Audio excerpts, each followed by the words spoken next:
Ozempic is one of the most successful and fastest growing medications of all time. So regardless of whether you agree with it or not, your patients are gonna come in and they'll have questions about it because it does affect your teeth. There's a new slang term called Ozempic Teeth, and visually it has a large effect on your teeth. So it can make your teeth smaller, increase crowding, and it can even affect your talking. It can give you a lisp or make it so you can't say certain things as well as you used to. We'll go over how all that works, why it's happening, and how to explain it to your patients so that they know what to expect, they know what they can do to be more preventative, and they know what they can do to fix or mitigate the issue if it's already happened to them. So the first problem we'll go into is, why are their teeth looking smaller? And so part of it is their teeth actually getting smaller, part of it is the color of their teeth, and part of it is their face, the light reflection, and position of their teeth.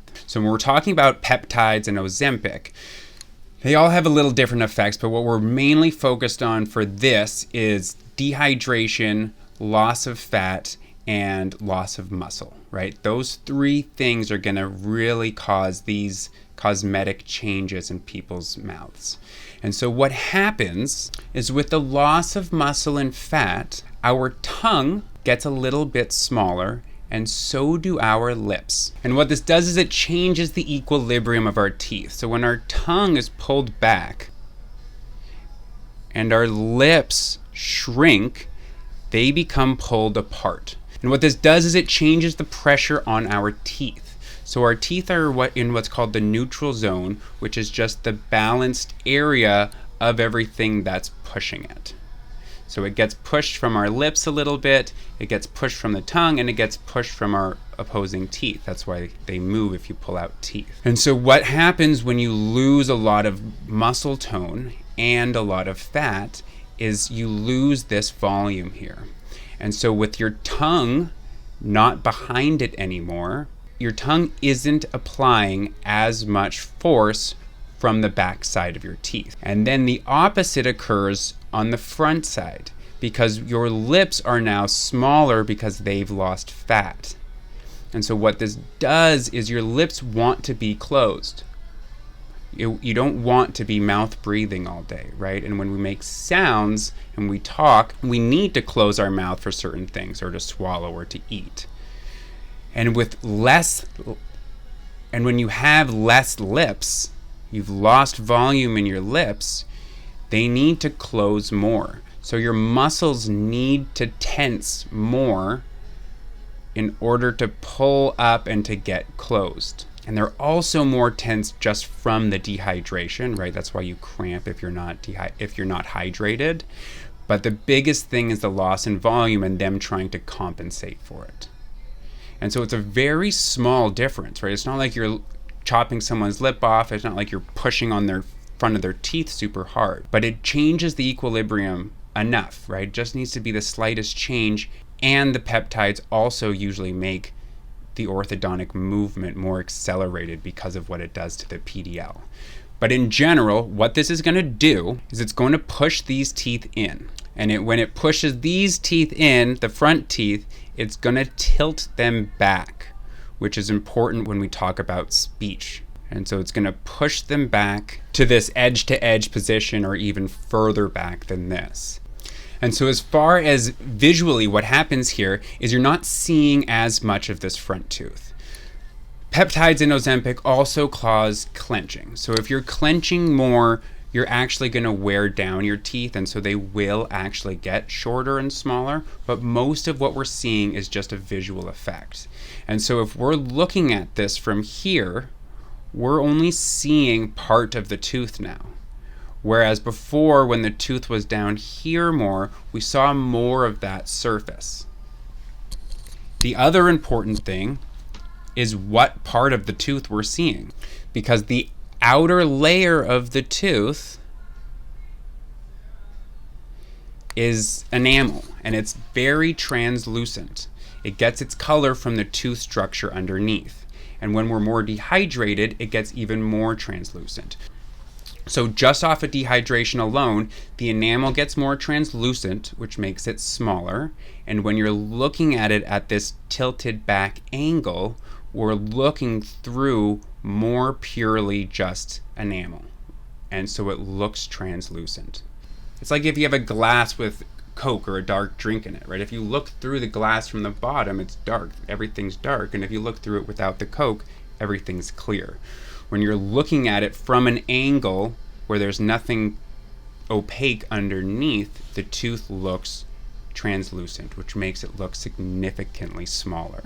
These kinds of effects are all the time what we use with cosmetic dentistry, because a lot of the time we can't make teeth bigger or smaller or more round or less round because we're restricted, but we can make them look that way. It's also super important for that because the face and the lips are going to change how the teeth look. So you need to know what it's going to look like in the place that you're going to put it before putting it there. And it's also these same kinds of effects that are making it so that we have more black triangles. So our papilla here, we want to keep those. We want to keep these high, and if they go down, we get these little black spaces here that are called black triangles. And so the peptides in Ozempic don't cause recession. The gums aren't actually pulling up. They can a little bit, but that's not what we're seeing. What we're seeing is a loss of hydration. So your bone is up here, right? Terrible drawing, but it's up there. And so the tissue is pushed up from the bone into this area.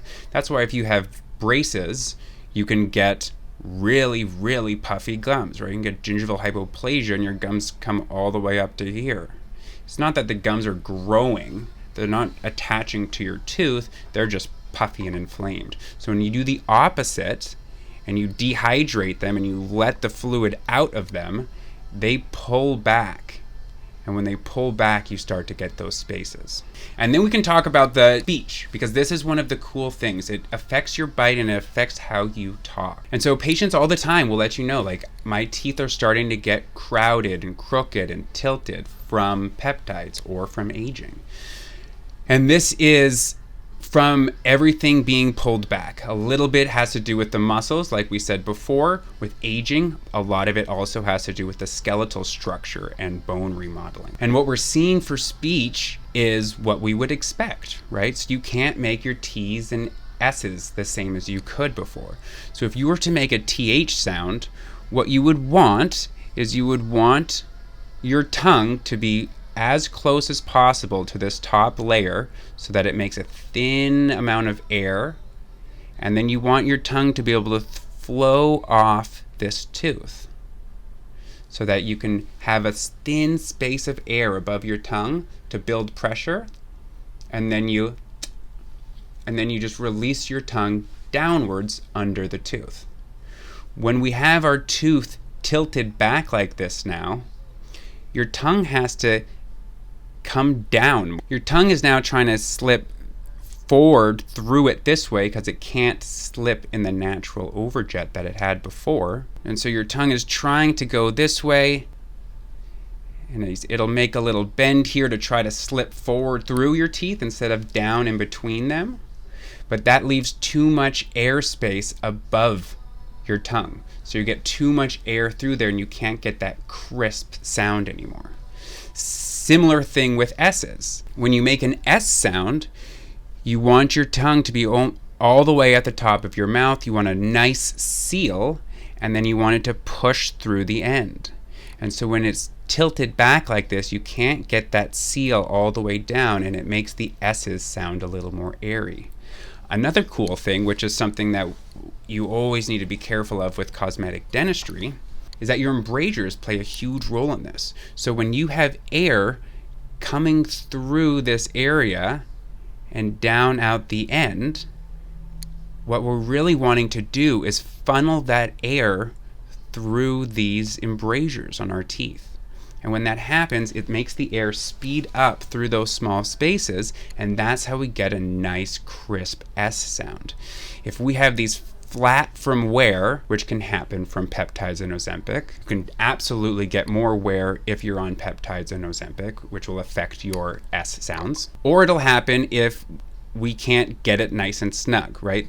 There's a reason that our palate is shaped like this, so our tongue can fit it well. And that shape is supposed to continue off the end, but if this is tucked back, we'll end up having some space here and the tongue can't line up properly, which will give us these sounds.